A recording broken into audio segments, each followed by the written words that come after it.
Hey, hey, happy Wednesday. I'm pretty excited about today's conversation. We're going to be having, as many of you guys know, Obsidian um, and Omawali Africa come on today to discuss just a couple of things pertaining to Black America, Black men. So I'm really excited to have them on. Just a few housekeeping rules before we get started. If you are on here, please get the likes up. Tag anybody on this broadcast you think may find it interesting. Um, Also, I want to give a special shout out to those who have shown support on my Cash App, on my Venmo, and Super Chat. If you would like to continue to show support, you can find me on Cash App and Venmo, Shay Sade. So without further ado, I'm going to bring on our special guest to start the conversation. Hey. Can you hear me? Can you hear me? You there? I can't. It doesn't look like I can really be seen in this framing. Let's Let's try this one. Is that one a little better? Yeah, that's perfect. Okay. How are you? Good. How are you? I'm so happy to have you on. No, I'm always happy to be here. It's a good vibe. Awesome. How are you doing, Mr. Obsidian? Hey, You sound ready to go. I was racing to get back to the house because I was washing clothes, so I was doing some laundry. So yeah, that's what I had Okay. to do. Yeah. Yeah, yesterday was my laundry day. All right. Well, I'm just going to get right into the question. So just a quick recap. As you know, I'll ask you guys a question. Each of you guys have a chance to to answer, and then the next person will answer, and then after that we'll go into any rebuttals, and then we'll try if possible to let the person finish their point before jumping in. So I'm cool with that. all right. So let's just go with the first question. I'm going to start with you, Mr. Obsidian. You've alluded to this before, but you can expound upon it. In your opinion, are Black people in America Westerners? Yes. Great. Yes, we are. No, pretty simple. Do you care to expound, or just yes, it is what it is? You're Westerners. Yeah. I mean, we're here in the West. We grew up in the West. It's the only thing that we really know, and we're really blessed to be here in the West. We enjoy a lifestyle that is the envy of the world, and we are raised in the Judeo-Christian tradition. I say that as somebody who is neither a Jew nor a Christian, I might add, but the Judeo-Christian tradition of being, having a foot in Athens and one in Jerusalem has been something that has been the envy of the world. We are the beneficiaries of a tradition of the Enlightenment, the scientific method, human rights, the Magna Carta, all of those all those great things. Of course, the United States Constitution by the founding fathers. It wasn't perfect, obviously. Obviously, we had slavery. Obviously, we had Jim Crow. It's like what Barack Obama said in my hometown when he was making his bid for president, and he did what became known as the race speech here in my hometown of Philly. Me and Omar Wally, we both are homeboys.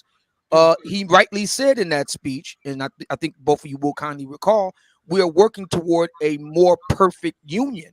And I think that the African American experience, or the Black American experience, or the Negro American experience, whatever works for you, has greatly enriched the American experience. The founding fathers built a house, we made it a home, and yeah, we're the envy of the world.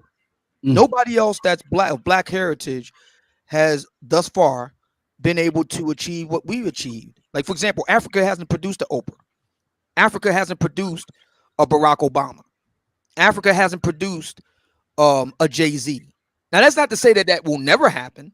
It's still early on in the 21st century.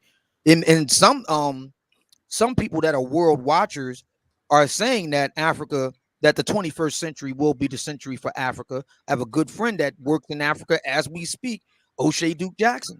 So that could very well change. That's the other great thing about America, is that nothing is permanent. Nothing is fixed and static forever. It can very well change, on a dime the next day. So it really encourages us all to stay on our toes, and be the best that we can be. America has had its problems, no doubt about it. Nobody would deny that.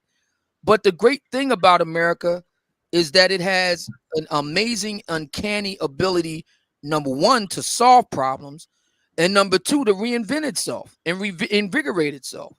And I think that's the challenge for Americans overall in the 21st century, Black Americans in particular.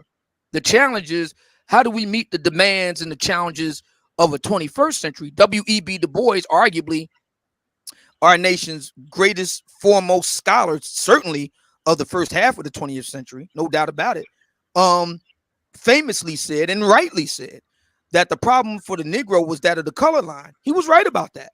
He was correct. The 20th century was the biggest problem for the American Negro, as we were known at that time, was indeed the color line. He was right. But the 21st century, we have other problems. that we have to deal with. And I think if we marshal our resources and our brain power and so forth, I think we can make a dent in it. But it's an attitudinal thing. Many Black Americans are still holding on to the past, and the past is becoming increasingly irrelevant. 1965 Mississippi burning. I mean, I'm sorry, that just doesn't work in 2021. So yeah, do I think we're Westerners? Absolutely. All right. No, that's great. So it sounds like you're saying you not only do you believe in the West, you believe in the ability for, Black Americans in this place to reinvent themselves, because America Yes. creates the kind of system where you can do that. You can evolve, Yes. you can progress if you Yes. put enough brain power to it. Yes. I mean, where else could Malcolm X have been created? Look at him, for example. How many times did he reinvent himself? He went from Detroit Red, from Malcolm Little to Detroit Red to Malcolm X to Alhaj Malik al-Shabazz before he died, inside of less than 40 years. How many people could do something like that in other places of the world? Only in the United States could that have happened. And that's the fundamental power of America and what you can do here. You can reinvent yourself. You can be whatever you want to be here. That's the one thing that my father told me before he left this world. We had a discussion only barely a week after my 30th birthday. He had passed away in a hospital, Chestnut Hill Hospital here in Philly. Omen Wiley will know what I'm talking about. And on December 8th, 1998, we spent the entire evening into the wee hours of the morning speaking. And right after I left, he passed away. And he told me the reason why he signed up underage for the United States Marine Corps and fought in Korea and did all the other things he did after he got back home at a time when racism was a real thing. I mean, he was from the South. He was from Savannah, Georgia. And he endured a lot of crap off of white folks, or I don't want to use the term because I don't want to get you in trouble. It begins with the C word, as they would call white folks back then, and pejorative. And he said the reason why he did those things and would go on to become a successful contractor, etc., and so forth, is said because I wanted my children to be able to realize in full the American dream. There were these things I won't be able to do in my lifetime, but you and your sisters and your brother will be able to do it. He told me that before he died, that he wanted us to be able to realize in full what America was all about. So I mean, that those are the words of a dying man. He just happened to be my dad. Right. All right. Well, Omawale Africa. Hey, are Black people in America Westerners? What do you think? Absolutely not. They are not. Absolutely not. Okay. Yeah, absolutely not. Okay. Well, first and foremost, I appreciate you hosting us both on your channel tonight. Yeah, absolutely. You couldn't have chosen two polar opposites, but as my brother Mumia said, we are homeboys from the city of brotherly love. So we're going to try to show and demonstrate a little bit of that love tonight. I mean, of course, I think we're going to disagree on a lot, but I don't think the conversation has to be disagreeable, right? Just two quick points before I answer the question, because I can answer it very quickly. But the first thing is I would love for us to be able to speak to the question that you labeled the discussion. Can Black people prosper as Americans? So maybe before we go to question two, that'll be a good question for us to answer. And then second, I know if we can probably keep our responses within, I don't know if the time is 3 minutes, just so that we can have the time to have the engagement in a proper manner. But to answer the question, no, Black people are not Westerners. The concept of a Westerner has always had European connotations. In fact, it has referred directly to the Western nations, those nations who see their cultural, ideological, and political wellspring coming from Greece and Rome, right? So Black people have never fit within that particular paradigm. In fact, I mean, I think Malcolm X once said it. He said, if you put puppies in the oven, right, does that make them biscuits? Like basically saying, like, if you put a cat into the oven and that cat has kittens, are those kittens biscuits or are they kittens? And if those kittens have cats in that oven, right, are their children kittens or are they biscuits? So the thing is, we still hold much of our cultural form, much of our spiritual form, even being housed here in the West. In fact, the fact that we have held on to that form has been one of the reasons why we have been attacked culturally in the ways that we've been, right? If you refer back to 1890 at the Mohonk conference that was held by President Rutherford B. Hayes, when they did the gathering at his home, the question is, how do you essentially educate African people in this country to make them more American? Because they were concerned that we had held on to so many of our traditions while in this country, and they saw many of those traditions as a threat. So without giving a full dissertation, I'll say, no, we are not Westerners. We are still African people, although we reside here in the West. Okay. Okay. That makes sense. Mr. Obsidian, what are your thoughts to that? Yeah. So the idea of blood and soil, the idea that your national identity is tied to tribe, and that in turn is tribe to a nation. We can test out Omawali's thesis right here.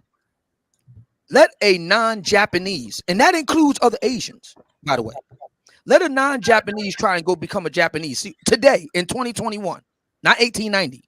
Let another non-Japanese try to become a Japanese. See what happens to them. They won't let you do it. There's a specific word for non-Japanese people in Japan. It's called a gaijin. Go to Mexico City, and try to become a Mexican. See what happened to you. They have it in their constitution that their society is to remain a certain way racially. It's like that in Spain. It's like that in many countries. Okay, and it's not just Northwest European. The United States is unique in that it was not built on the idea of blood and soil, but built on an idea that all men and women were endowed by their creator with certain inalienable rights, that the United States protects those rights and stands up for those rights, protects the rights of the minority. And that promise was fulfilled with the election twice of Barack Hussein Obama Jr., 44th president of the United States and leader of the free world, a black man being elected twice by a largely white populace. Okay? This is not a land of blood and soil. This is a land of ideas. This is a land of merit. This is a land of, like I said, the renewal of whoever you want to be. You can be whatever you want to be here. Doesn't matter what your race is, what your sexual orientation is, where you came from, whether you were poor or not. Doesn't matter. There's societies around this world, including in Africa. If you're poor, you're toast. If you're born poor, you're likely going to remain poor. In Africa, right now. Here in the United States, you can be born poor and end up a multi-billionaire. That's a fact. If anybody knows that, Black Americans know it. As for the idea, can we prosper here in the United States? I just got finished telling you, I just came back from washing clothes. I've been self-employed for the last 6 years. I set my own hours. I follow in the footsteps of 3 generations of Black businessmen who all also set their own hours. I remember my dad, he would set his own hours. He come home whenever he feel like it and then go back to work. That is the American dream. And to be brutally frank with you, Ms. Sade, I think that Black Americans, both Black men and Black women, because the women in my family were prosperous Black business women then and now, but Black men in particular, I think if we spent more time working on our entrepreneurial and commerce and business efforts and less on racial grievance, we would get a lot further, in my opinion. Okay. Omawali Africa, what are your thoughts?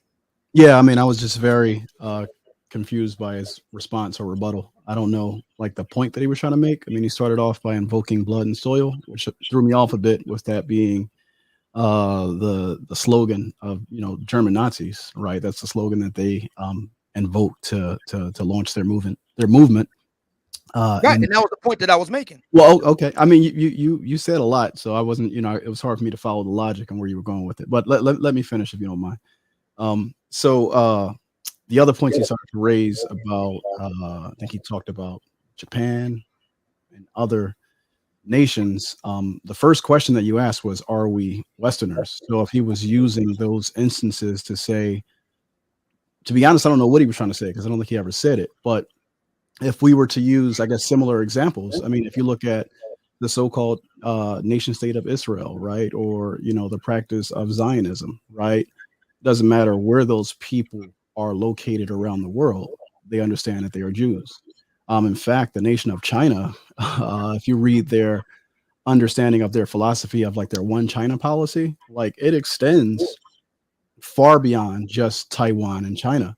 They consider Chinese nationals, no matter where you are living, to still be very much a part of like the Chinese nation, right? So things like nationhood and identity are always aspirational because they have implications for power, politics, and influence. So I think it all depends on what are you aspiring towards, and what are your objectives as a group.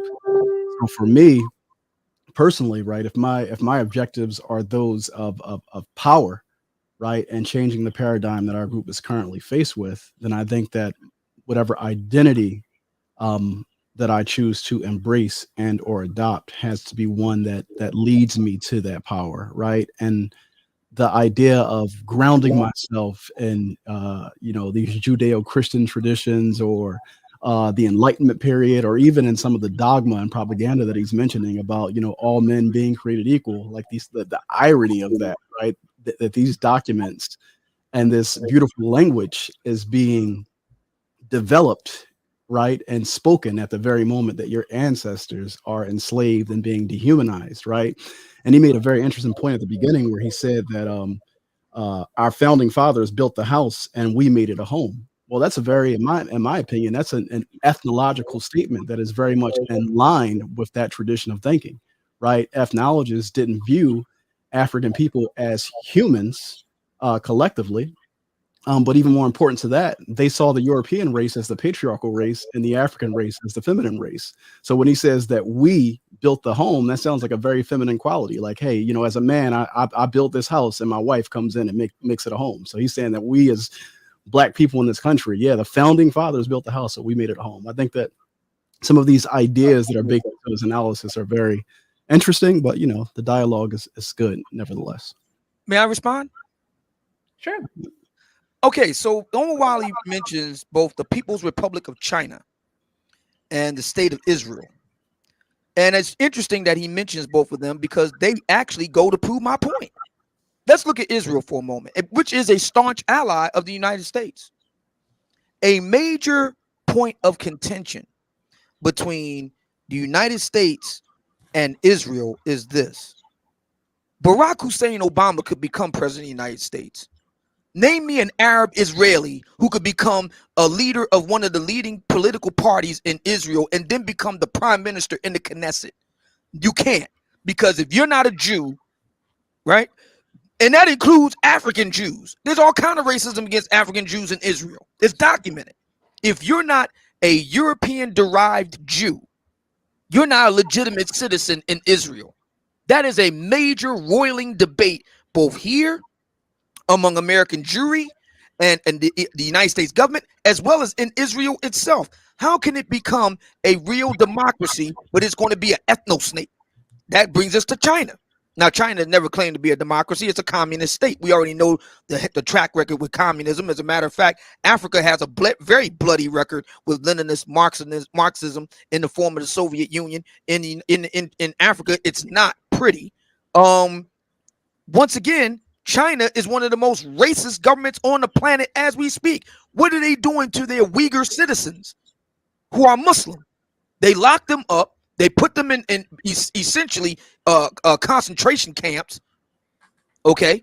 And do you think that a Uyghur could lead the Politburo in China? To ask the question is to answer it. If you ain't a Han Chinese, you ain't Chinese. Both of those examples that Omawali used goes to my point and goes to the point that John F. Kennedy made in 1963 before his death in Berlin, when he said, I'm Berliner. I am a Berliner. That is to say, I am a citizen of the West. I am a citizen of democracy. I'm a citizen where we recognize human rights, where we protect the rights of the minority, and we don't hold where you came from against you. In Israel, they hold it where it come from, if you ain't a Jew. In China, they hold it against you if you ain't a Han Chinese. But in the United States, you can be whatever you want to be. Even president of the United States, even somebody that's very name bears, her very name is on the marquee, the Oprah Winfrey Network. That's my point.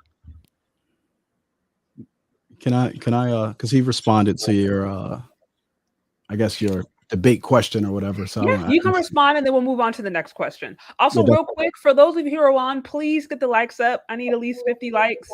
Please get the likes up if you're on. Tag anybody on this discussion who you think may find it interesting. And thank you, Jay Sahara, for the $5 super chat. I see we'll never fully prosper under a government we have always been a threat to. And with that, Omwali Africa. Yeah, I wanted to speak to that question. So the question that was on the flyer is, can Black people prosper as Americans? And if you listen to a lot of the responses that Brother Obsidian gave, he gave all individual examples, right? Because you can only point to individual examples, right? Yeah, it's possible for us to for individuals within this particular nation state to have a measure of individual success and or prosperity, but it is not possible for Black people as a collective to do so, right? The nation at its core and all of its institutions are inherently, I think Brother Obsidian has to mute, I'm getting a playback from him, but all of its institutions are inherently anti-Black. In fact, much of the United States policy is chiefly concerned with either the removal or the reduction of its Black population. That's one of the reasons why Black men, by and large, are socialized, right, to accept our own removal, and Black women are socialized to see us as useless and or obsolete. I would argue that Black men in this country are the most superfluous population that we have. In fact, if you go back to 1969, there was a book published by an economist by the name of Sidney Wilhelm, and he asked a very simple question: who needs the Negro? And the argument was that Black men were brought to this country as a labor input, but as our labor became obsolete, right, to this country's economic productivity, the question becomes, what do you do with this obsolete population? And the answer has always been warehouse it, kill it, do whatever you need to do to essentially get rid of it. So can we prosper as Americans? No. I mean, you wouldn't have an ADOS movement if that was the case, right? The leaders of that movement are making it clear that Black people either need to be given some type of reparations, i.e. being made white economically, in order to even survive as so-called Americans, right? So 150 years post-emancipation, Black people in this country are still fighting to full access to citizenship rights, right? Because we are not American. In fact, America could not even exist without the Black success, the individual success that he's pointing to. So that's so the so-called tokens are in place to give cover to the fact of what America is doing to its Black population, right? That also helps to alleviate some of the pressure, because if Black people believe, like Obsidian believes, that this so-called American dream is possible, they can look at the Jays, they can look at the Oprahs, they can look at the Obamas and say, hey, that can be me too, then Black people won't revolt. And that was the issue that their studies found in the 60s, that Black people were revolting and they were rebelling because they were discontent. But if you give Black people the illusion that they have been included, then you can maintain them in a stagnant position. I mean, he made the fact that he said nothing in this country is permanent, but race is always permanent. You can't transcend race because it's a racial caste and it's a racialized system. So, I mean, again, he's making some very interesting points. I just don't think they hold up to his facts. Okay. Well, okay. On to the next question. Also, real quick, thank you, Jordan Smith, for the super chat. Shay Sade, what's your personal opinion of why most Black women are on the supporting hate speech against Black men channels? That's a good question. That's another video topic. I do have a few videos that discuss this, but yeah, I want to stick to the topic at hand, but I will be more than happy to answer your question in another broadcast. So stay tuned. Okay, on to the next question. I will start with you, Omawali Africa. Is the Western model of development and capitalism the best way forward for Black men? By Western model of development, I'm assuming that you mean imperialism, because that's all development has ever been. It's been the encroaching on the lands of other people to take their resources and develop them and make them a good space for capitalism, right, and American companies to exist, right? So then the answer is no, right? Because under that same particular system, as I've already stated, Black men as a collective are obsolete.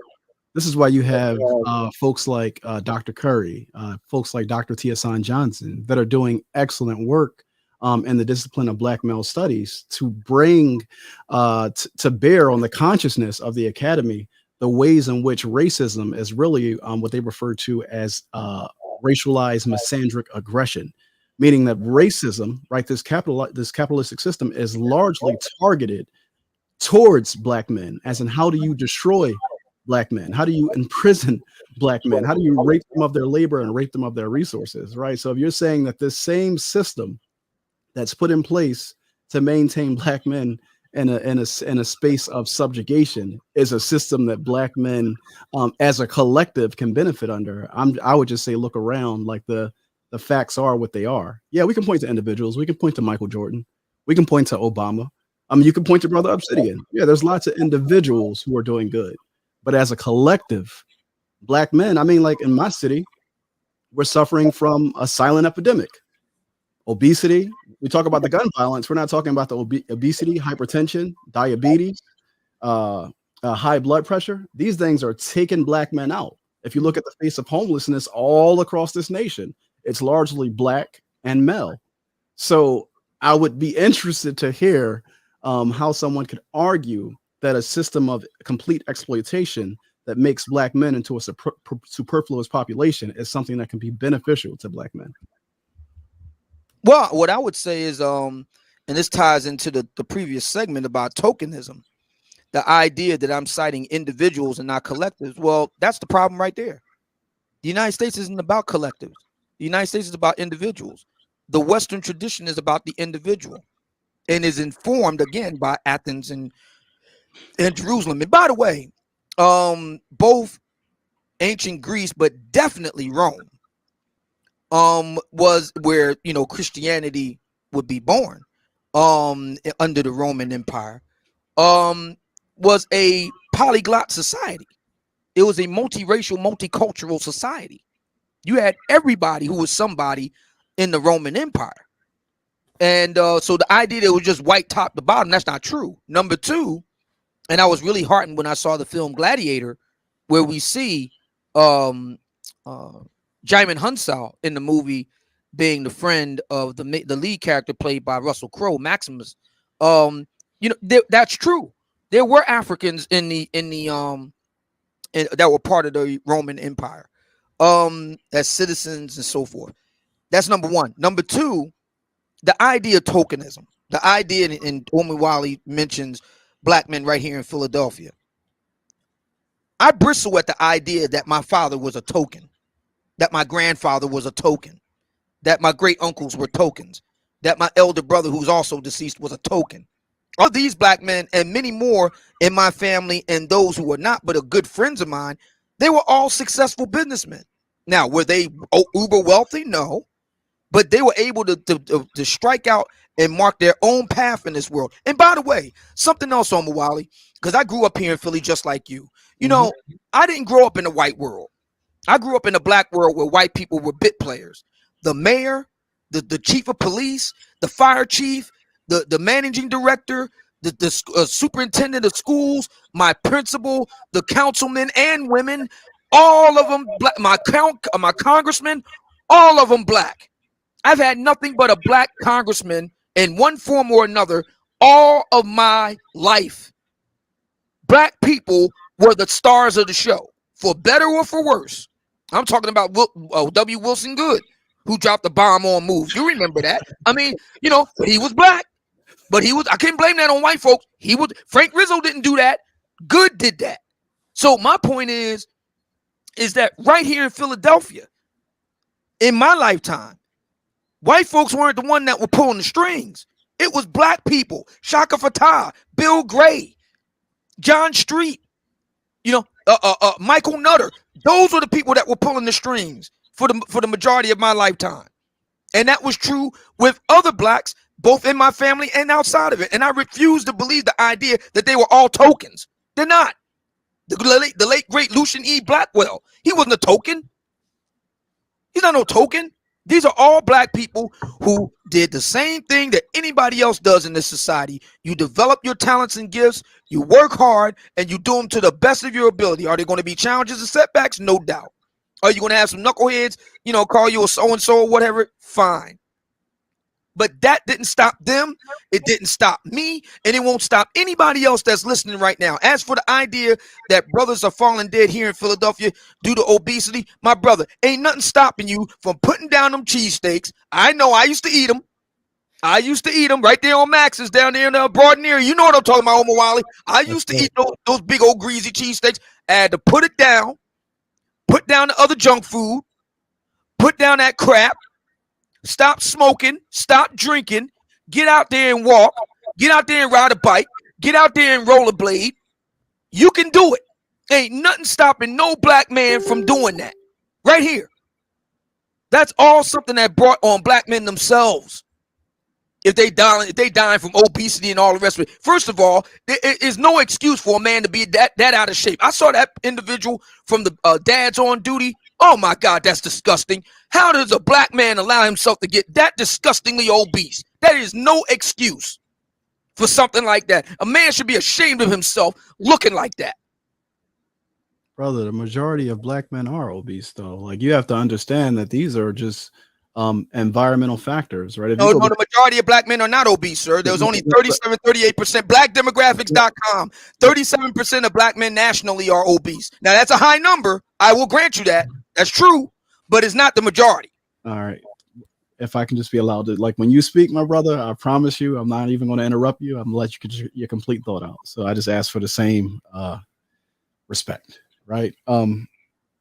Made me lose my train of thought. You said a lot. I want to respond to some of the points that you raised here. First, you started off by saying you kind of like bristled at this idea of tokenism, which is a kind of like a known reality. So I'm not understanding like why that's kind of like missed on you a bit, but you kind of like you grounded it in this concept that individualism is born of Rome and Greece. But from the very beginning, I've already stated we're not Western people, right? So you're embracing a cultural ideal that is not your own. And in fact, you're embracing a cultural ideal that's meant to aid in your undoing, right? It's the cultural ideal that has you in the condition that you're in right now. Although America preaches individualism, if you look at how their politics and their policies operate, it is very much collective when it's concerned to the condition of white people, right? Right now, there's an opioid crisis all around the United States. White people are suffering in large numbers. The response to that particular crisis is not the same response that you saw to black people. When it was black people, it was all about individual accountability. When it's white people, it's all about what's happening in the environment. What are the environmental factors that are leading this collective to behave in this way, right? So I think that there's a bit of hypocrisy, and I would just caution us as black men not to buy into the lie and or to the hypocrisy. Then you made a few points about your father, your uncles, and God bless to all of those individuals. They were all very much like my father.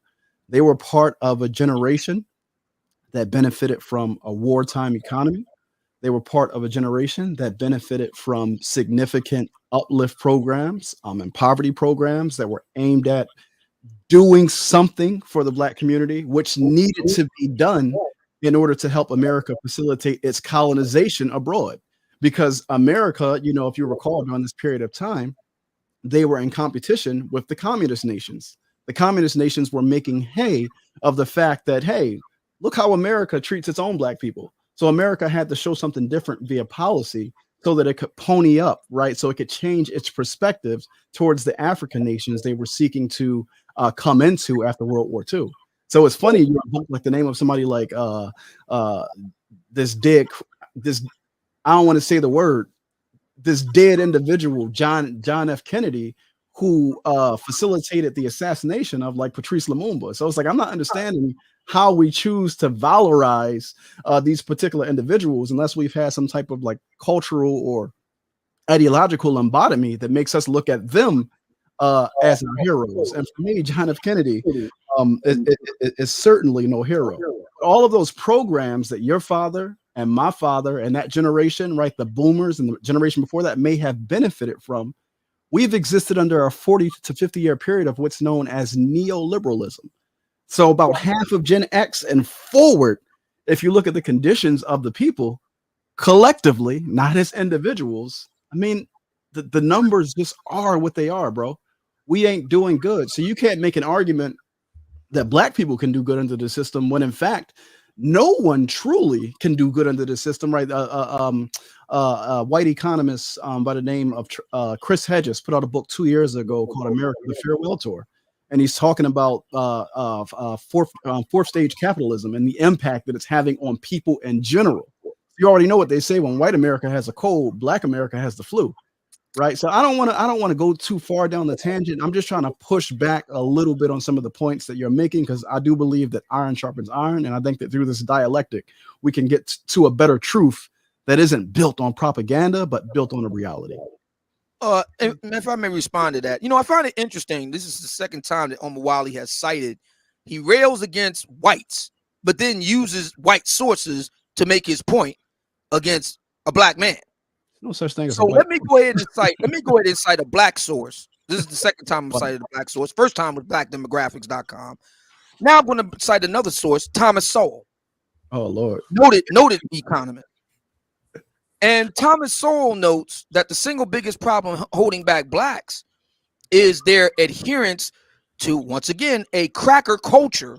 That's the word he used in his book, Black Rednecks, White Liberals. A cracker culture that itself came from the highlands of Scotland. It's a cultural problem that we're holding on to. The ADOS movement that you mentioned earlier is seriously misguided. It's misguided because the drivers of wealth is very simple in the United States. The drivers of wealth are families. They don't even talk about that. And the other thing that's crazy about that, you mentioned all the various programs that supposedly help my dad and my other male members of my family. The only program that my dad benefited from was the GI Bill, which he fought for. And I remember him telling me that they would give him and the other black GIs hell for trying to go to school on a GI Bill. They would put the white guys in front of them. They would try to dissuade them from going to school and all the rest of it. This is back in the 1950s and 60s. And so that's the only program that he benefited from. And he got that from by hook or crook. But all these other programs and stuff, no. I know what my dad did because I was there with him. I was a de facto apprentice from the age of 7 on up. I saw firsthand what he had to do to get on and make it. That man worked his ass off. I saw it. I remember being up on roofs with him, cold as I don't know what, knocking the ice off the roof in order to put a new roof on. I remember stuff like that.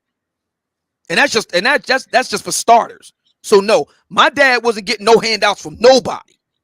And the same thing is true for the rest of the men in my family. We all worked to get what we got. Often despite how whites felt about, my forebears at the time. As far as black people today, Generation X, unless I miss my guess, Generation X remains. I don't even think millennials have beaten us in this respect. Generation X remains the single biggest cohort of black Americans with the highest amount of education. The highest. As a matter of fact, we earn more than the millennials do. Gen Xers I'm talking about. We earn more. So now, do Gen Xers have their problems? No doubt. But this idea that, we're going backward and all. Matter of fact, younger black Americans have a shortened lifespan because of the obesity and all that you talked about. They're not going to live it. They're projected not to live as long as their baby boomer and Gen Xer forebearers. So there's that. And we can look up the stats on that at blackdemographics.com. Can I reply, Sister Shay? Yeah, you can reply, and then we'll move on to the next question. Yeah. First, Brother Obsidian, can I ask you a question? Yes. Yeah. Are you familiar with the concept of neoliberalism? Yes. Okay. Are you familiar with this document known as the Powell Memo? Not familiar with that. No. Okay. The Powell Memo is a document that was written, I believe, in 1973 by this gentleman, last name Powell. I can't think of his first name, but he was the chair of forget those commerce groups, right? You have like the Greater Philadelphia Chamber of Commerce, right? So like the national, like all of the Chamber of Commerce, like at the national level. So he sent out this memo. The memo was a response to all of the policies and programs that came out of the 60s in the period of intense struggle. And his concern was that a lot of these policies were making an attack on America's wealth. So he developed a strategy.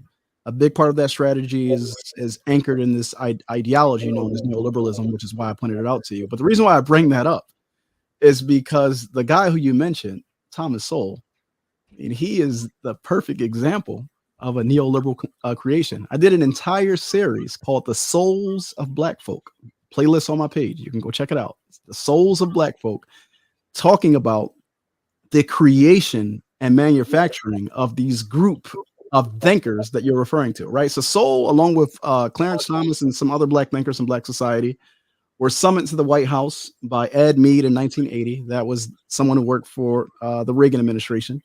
And if you check out the Powell memo, it said that we need to cultivate thinkers, right? We need to cultivate PhDs to go on campus and take these neoliberal ideas and push them, right? So much of what Sowell puts out is propaganda, but if you don't understand what he's putting out in its context, I guess it can sound good. But I found it funny that you mentioned him. But then you mentioned, your father again. Your father, very much like my father. The two things that I said was that generation were the beneficiaries of a war economy, and I said of programs that came out of the period of struggle. The GI Bill means he's a beneficial of the war economy.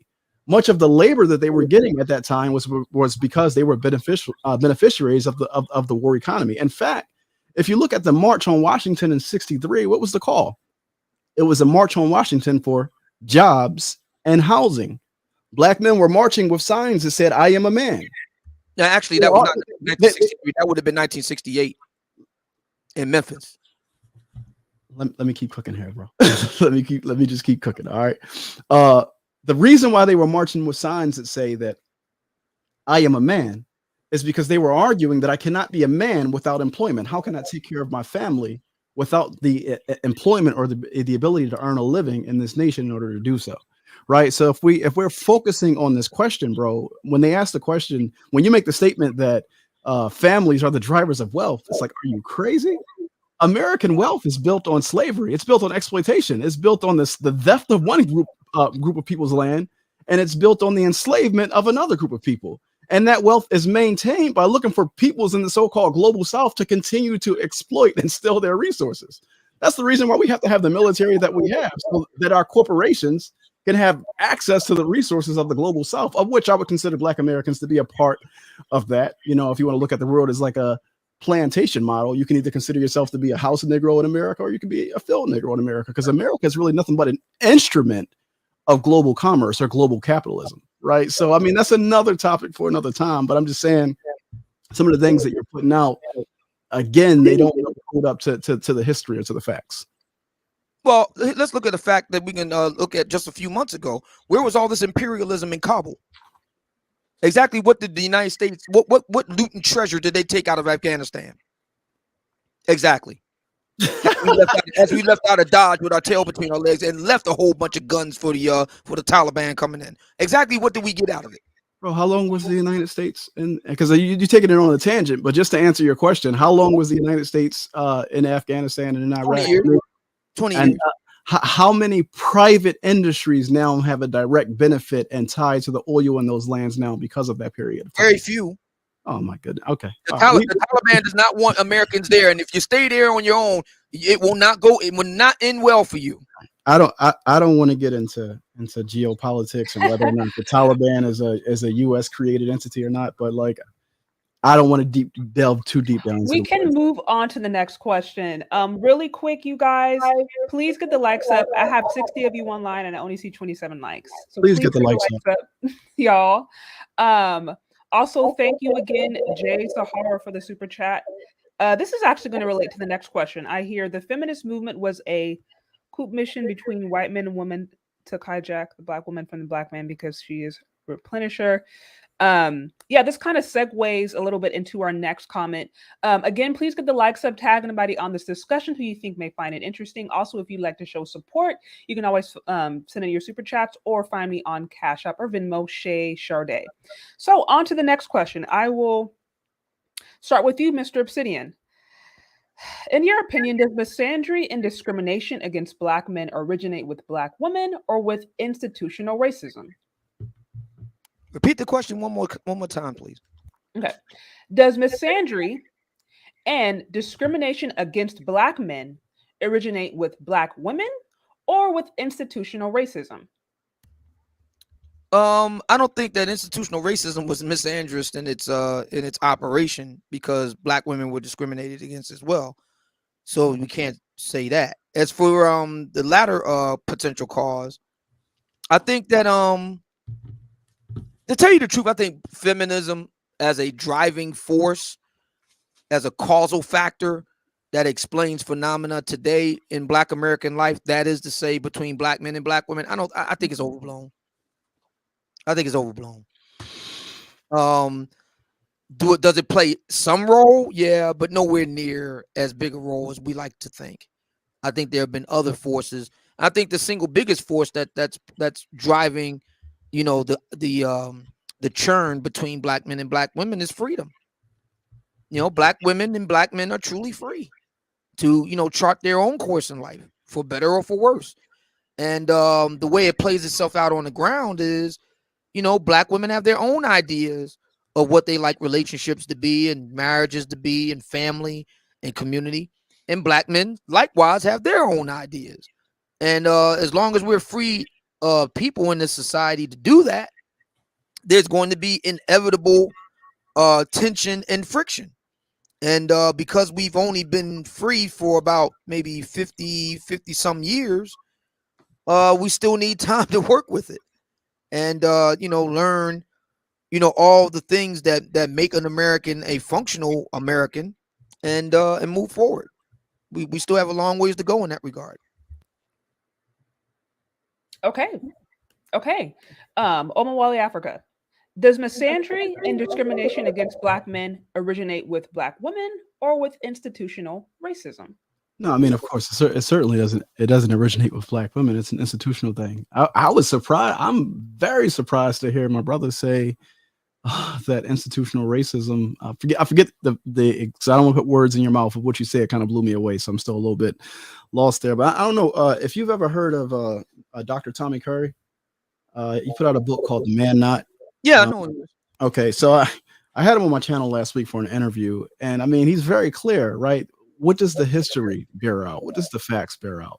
That racism is misandric aggression, right? It is institutionalized aggression that is trained on black men, right? The reason why black men are in the conditions that they are in is because this is policy driven. America's foremost concern is the removal, right? And the reduction of its black population.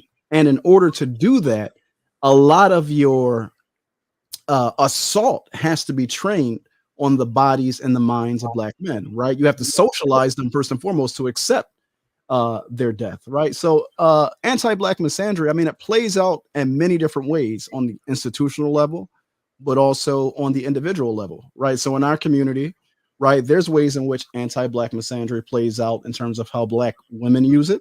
There's ways in which it plays out in terms of how black men use it, right? Carter G. Woodson, when he wrote his book, The Miseducation of the Negro, he talked about how if a white foreman had a manufacturing company and he tried to promote a black person, a black man to lead over other black men, they wouldn't be able to get any work done. because black men would have a problem working under another black man. Because like, who is he, right? These ideas about who we are, right? Like these are forms of anti-black misandry. I asked Dr. Curry last week, is calling a black man a Pookie or a Ray Ray, is that an example of anti-black misandry? He said, absolutely. And he went on to explain. So I'm just saying the conversation around anti-black misandry, it's lots of contours to it. It's an institutional level to it, but also an individual level. But the fact is that from an institutional basis, hell yes, it is trained against black men from the rooter to the tutor. So that's my response. Okay. Do you have any thoughts to that, Mr. Obsidian?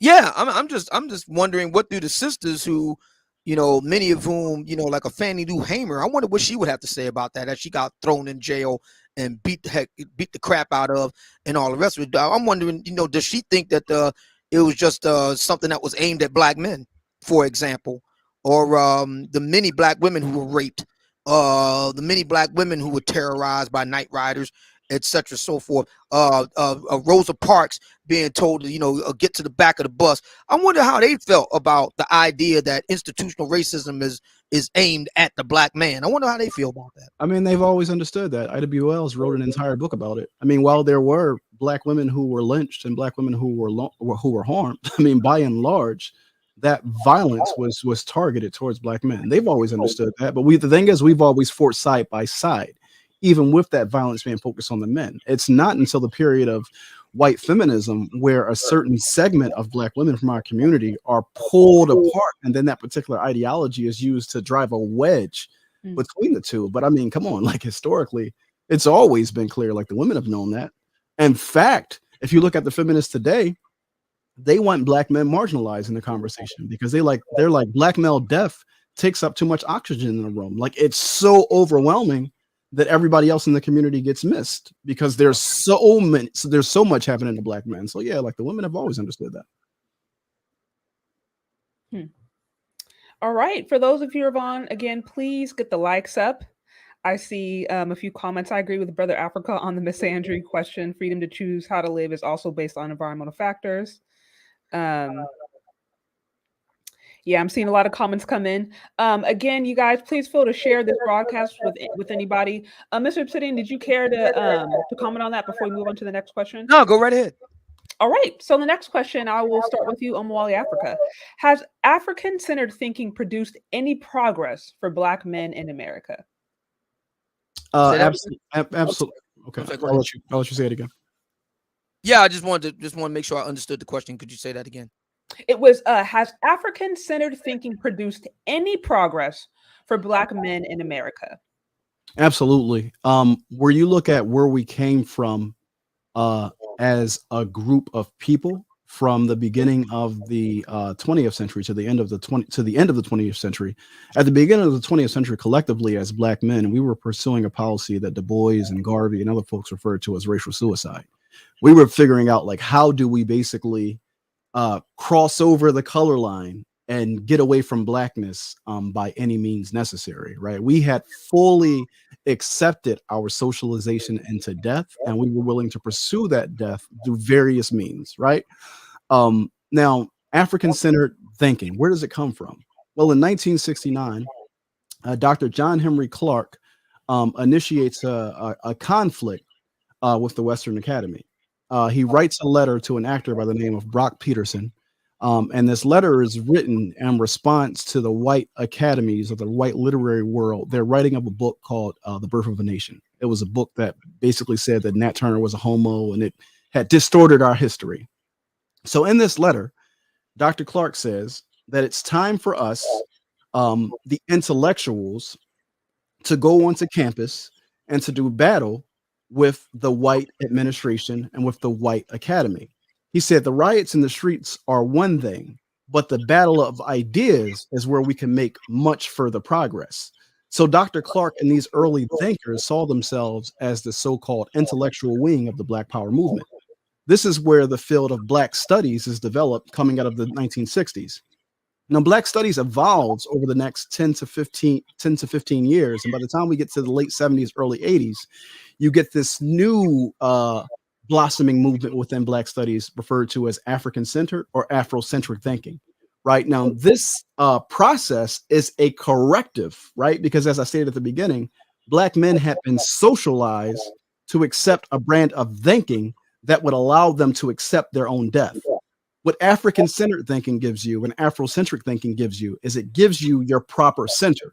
So you're not standing on the center of Greece and Rome and the Enlightenment period and all this so-called European progress that has only advanced one thing, your death and your removal, right? So once you're standing on your proper center and you're located based upon your history and you have a proper view where you have no longer marginalized yourself in the discussion, then that's a way in which you can start to develop power, build power, and erect institutions based upon the proper ideas, right? So I think that you have to understand what African-centered thinking is meant to correct in order to understand its value.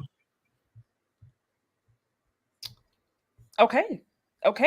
Now, Mr. Obsidian. So, again, in your opinion, has African-centered thinking produced any progress for Black men in America? I would like to ask Omawali that question, and I would like to refine it and put a greater focus right on our respective hometown, right here in Philly. What has African-centered thinking done for Black men? He just mentioned a little while ago. Forget the homicide rate, which has been a problem here in Philadelphia for the past few years. The obesity epidemic is really hitting us hard. So it seems to me that the African-centered thinking hasn't done a whole lot right here in Philadelphia for Black men. But maybe I could be wrong. Maybe Omawali can give us some definitive benchmarks. Can you? Am I muted? Can you hear me? Yeah. Oh, sorry. It looks like we were having some feedback, so I'm trying to now mute. So that eliminates feedback. No, that's no problem at all. Now, if you're looking for, like, you want me to start like dropping statistics and things like that, well, I mean, we understand what the limitations of statistics are, right? So I wouldn't be able to start dropping stats or telling you to go to whatever you call it, blackstatistics.com, which I haven't vetted, so I definitely wouldn't cite in the first place. But again, to answer your question, African-centered thinking is an instrument. It's a tool that we use to fight, right? A lot of the conditions that you see in our community are a direct result of the fact that our community is being warred upon in numerous ways. Policy is just one of them. There's direct assault, there's indirect assault, right? In warfare, siege warfare especially, there's always assault and attrition. So policy plays it plays the role of attrition, but there are direct ways in which we are being attacked. So if we're being attacked, and if we want to resist that attack, and if we want to defend ourselves and fight back, right, you have to have a means by which you organize your thought so that you can strategize. What's the goal? Your ideas are going to help you shape and define what the goal is, right? So if you don't have the proper ideas, then everything that you seek to erect will only maintain you in a position of subjugation and dominance. So I guess the question that I would ask back to my brother Obsidian is, if not African-centered thinking, then what is the alternative to advance Black men? United States Constitution. Oh my goodness. All right. I don't know if you're trolling me or not with that one, bro, but I love it. No, that's what Huey Newton and Bobby Seale and them, they used the same thing. They used it to indict it. They used it to show that was the basis. I'll let you talk. That was the basis of them bringing, that was the basis of them bringing shotguns and rifles to the State House in Sacramento. That was the basis of it. They have a right to observe police in the carrying out of their duties and bringing a suspect and apprehending him and bringing him into justice. They have a right to observe them with a certain amount of feet. They have a right to bring a rifle or a shotgun to the State House. They was using the Constitution for that, and they were right. That's the Black Panthers. Yeah. So Huey P. Newton was a revolutionary. So he was chiefly concerned with making revolution. I mean, I don't agree with a lot of the ideas that animated his thought, but a saying that he always said is we have to raise the contradiction. What does he mean by that? We have to expose to the masses of our people the contradiction of this land so we can incite them to fight. So their use of the Constitution was to show the contradictions. They were showing that, hey, look how they treat us when we carry guns. When black people carry guns, we get the Mulford Act, right? So they weren't using it to frame their thought. In fact, Huey P. Newton was very much grounded and leftist ideas. In fact, he went on to develop his own system of thought or ideology referred to as intercommunalism. Well, their use of the and it's the same thing with folks like Kwame Ture, formerly Stokely Carmichael. He said we use the vote to demonstrate to our people the fact that it doesn't work, so that you can advance them to the next phase in the struggle. But if you don't understand what's happening politically and ideologically, then you will erroneously believe that they're using the Constitution to animate their thinking. Okay. Well, Mr. Obsidian, do you have any other thoughts on the topic, or should we move on? Yeah, we can go. We can move right along. Okay. All right. Well, down to our last question. So in your opinion, Mr. Obsidian, is the growth of the Black manosphere a net positive? Is the Black manosphere a net positive? Mm-hmm. Yes. And would you like to explain why? Or it's just that's just okay. Okay. So the reason why the Black manosphere is a net positive is because for the first time in recent American history, that is to say the last, say, 30 to 40 years, Black men have been able to speak out in their own voices on the issues of the day. And the single biggest issue of the day is the relationship or the lack thereof between Black men and Black women in the modern age. Black women have enjoyed, and I don't knock them for it, they've enjoyed a very vigorous and active advocacy of daytime talk show hosts, academics, other figures in entertainment and in the media speaking on their behalf. And again, I don't knock them for that. Good on them. The Black Vagina Vision media, along with the white mainstream media, has been very good in putting forth the talking points of Black women, the color purple, etc., so forth. And I don't knock Black women for that. But right now, we got next. It's our turn. And the Black manosphere is doing a heck of a job speaking things from our side of the fence. And we have actually achieved the goal of forcing a real conversation. Shout out to my good friend and brother, St. Kevin Samuels. St. Kevin is, as I affectionately refer to him, has achieved the goal of the Black manosphere, which is to start a real conversation. You got the Lapeef Let's Talk Network.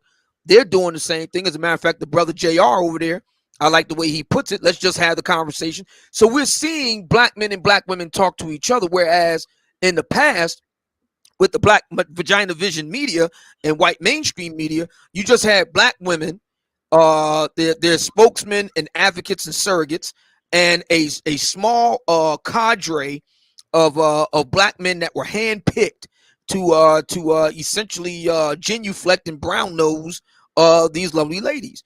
That's no longer the case. The Black manosphere has come along, and we do not need their permission or approval of the Black Borg female hive mind in order to make our case. And we are forced a conversation between Black men and Black women in our time right now. And I say that's a good thing. Okay, no, that makes total sense. So, in your opinion, Omowale Africa, is the growth of the Black manosphere a net positive? Absolutely.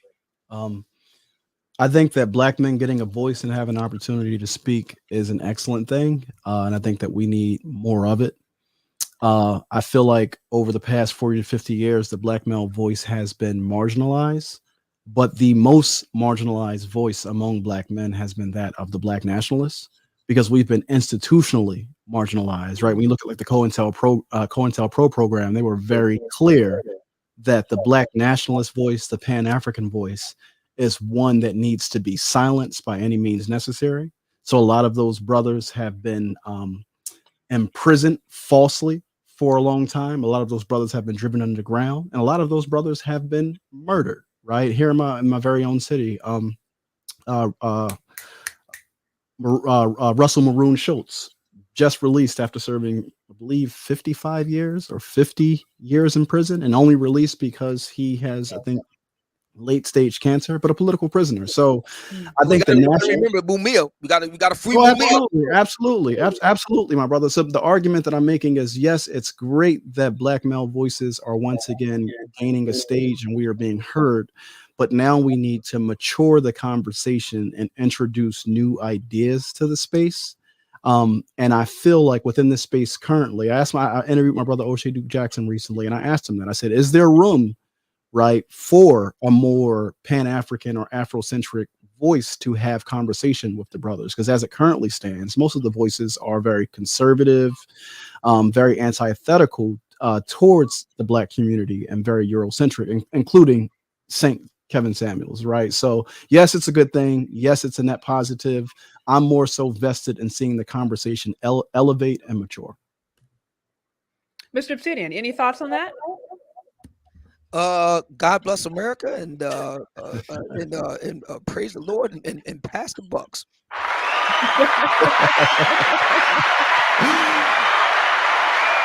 You're a funny guy, brother Obsidian. I love you. I love your energy, though. You have excellent energy. No, definitely. I want to thank you, Chris, for that 1999 super chat. Comment reads, great show. I appreciate you coming on. I appreciate all of you guys who are on. Again, if you haven't already hit the like button, please do. Well, you guys, that was my last question. So if you guys have any, Mr. Obsidian or Omwali Africa, do you have any final thoughts or other topics you would or question you'd like to throw out before we end? No. Matter of fact, I got to get ready for the night show. As a matter of fact, I had a great time, and we really have to do this again, Mr. Omwali. Absolutely, sir. I'm always up for it. Listen, I had a great build. I respect my brother Obsidian as a brother. I appreciate you inviting me here to have a conversation with them. For folks who've never met me before, I'm online at omowaliafrica.com. I'm across all social media, including YouTube at Omowali Africa. I have a show that I host every Monday on my channel, Manhood Monday, Race, Manhood, and Power. So every Monday at 8:30 p.m. So you can always pull up and check that out. Great. I will be sure to leave the information to find them on the description of this video. And again, thank you so much for sharing your time. And just coming on and being willing to discuss both of these things, and for keeping it brotherly. Absolutely. Yeah, very much appreciate that. I got to show some love for my brother Omowali Uchiwali. All right. I appreciate that. All good, all good. Well, yeah, I mean, that's it for tonight. So like I said, I will leave the information for you to find Omowali Africa and Mr. Obsidian in the description of this video.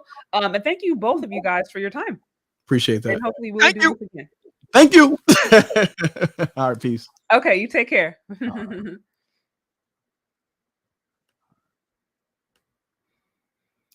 So again, I want to thank all of you guys who tuned in, who hung out with us this afternoon and just were listening in. Again, if you found this interesting or insightful or entertaining, any of the above, feel free to share it. We obviously know both of them had very different points of views, but they were able to keep perspective, and hopefully, conversations like this can kind of help people, just the community in general, just work together more. So there's not so much just confusion and division. So anyways, appreciate all of you guys. Again, if you want to show support to the show, you can find me on Cash App. You can also find me on Venmo, Shay Charday. Lastly, again, if you don't know, I now have channel membership. So if you would like to become a monthly member or supporter of this channel, you can check out my channel membership page, where you will see different perks, different things that I have to offer, behind the scenes information, special content, things like that. So again, if you are interested, would like to become a monthly supporter, check out my channel membership page. And yeah, stay tuned. Definitely feel free to share this with anybody, and we'll stay connected. Thanks again, and we'll talk later. Bye.